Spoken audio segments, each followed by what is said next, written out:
બીજું શિસ્ત હોવું જોઈએ, ત્રીજું ક્ષમા હોવો જોઈએ. ઘણી વસ્તુ હારે હોય ને શિક્ષક.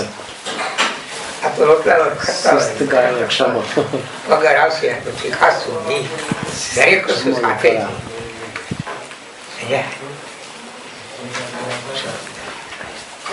ઓખા પાસે ભાઈ રાખી એ સપનાની વાત કરે ને તો આમ કરી આમ ચિત્ત લઈ લે, પછી બતાવે કે આ છે અંતરની છે વાત છે આ છે.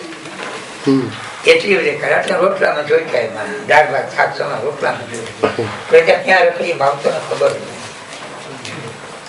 નહીં. પછી માવતર કેટલું સંકમ ન ગમતું હોય તો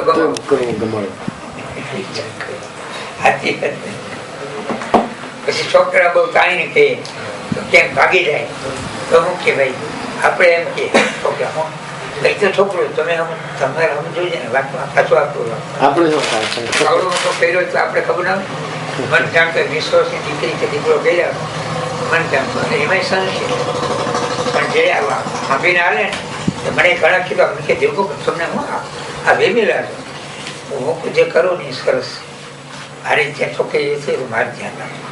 તમારી દીકરી ત્યારકુલ હોય છે, આનો એકલો હોય છે તો બીજા બધા હેરાન થઈ જોઈ મારેથી વ્યક્તિ લોહીને એક ગ્રુપ કરવું પડે. ભણાવ્યું છે હા રે મોકલી દે તો કેટલી જવાબદારી છે ને. પાછું ત્યારકુલ હોય એને એક ગ્રુપ કરીને આપણે આગળ મોકલું એમાં જરા ફેરફાર નથી. ના કોઈ જાય સમાજ હું હાલવા જાય ભલે આપણે પૈસો ટકો બધું પૂરું થઈ ગયું સમાજ એટલે તું પાણી શીખાડે અને તમારે કઈ ઠપકો નહીં દેવો. એની મામી છે એની મમ્મી ભલે એ બરોબર છે, તમારે સ્ટ્રેસમાં જ રહેવાનું.